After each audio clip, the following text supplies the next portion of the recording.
So இப்போ Tata steel masters வைகான்சியில் நடந்திருக்கு. அதில் வந்து ஃபர்ஸ்ட் வந்திருக்கேன். அண்ட் இது வந்து ஒரு ப்ரெஸ்டீஜியஸான ஈவெண்ட்.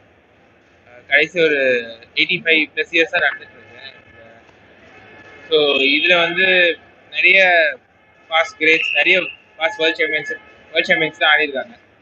ஸோ அந்த டோர்னமெண்ட் வின் பண்ணது வந்து ரொம்ப பெருமையாக இருக்குது.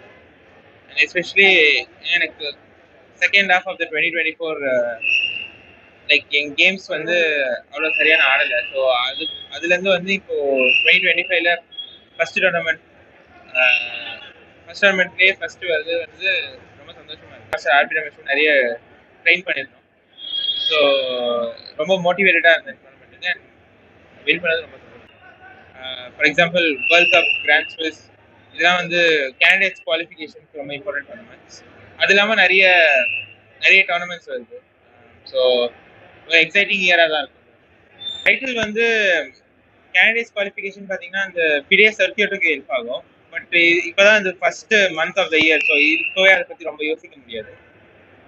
பட் இந்த வின் வந்து ரொம்ப இம்பார்ட்டன்ட். ஏன்னா என்னோட கான்ஃபிடென்ஸ்க்கும் சரி, ஏன்னா எனக்கு like last few months like என் கேம்ஸில் நான் ரொம்ப ஹாப்பியாக இல்லை. ஸோ இந்த டோர்னமெண்ட் நான் ஆடின கேம்ஸில் எனக்கு ரொம்ப ஹாப்பியாக இருந்துச்சு. ஸோ ரொம்ப சாட்டிஸ்ஃபைடாக இருந்துச்சு. ஸோ ஐ திங்க் அதுதான் ரொம்ப இம்பார்ட்டன்ட்.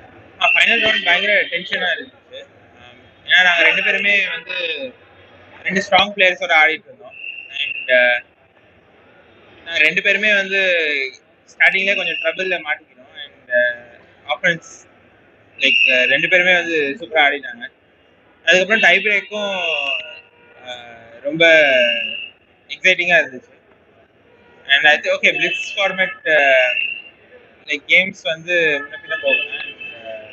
அடுத்து ஜெயிச்சது சந்தோஷம். லைக் ரொம்ப பெருமையான விஷயம். ஏன்னா கடைசியில் நம்ம கடைசி ரவுண்ட்லேயே பார்த்தீங்கன்னா லைக் அந்த டோர்னமெண்ட்டில் ஜெயிக்கிறதுக்கு சான்சஸ் வந்து 2 இந்தியன் 2 தமிழ்நாட்டு பிளேயர்ஸ் தான்.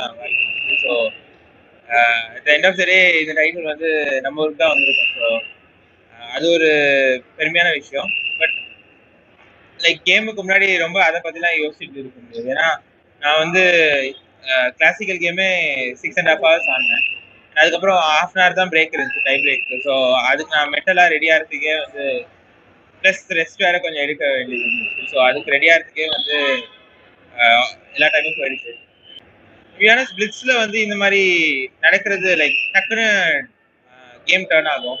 லைக் ஃபர்ஸ்ட் பிளிட்ஸ் கேம்ல கூட நான் வந்து கம்ப்ளீட் ஈக்குவல் பொசிஷன் நான் தான் ப்ரெஸ் பண்ற மாதிரி இருந்துச்சு. பட் டக்குன்னு 1 move என்டர் பண்ணிட்டேன்.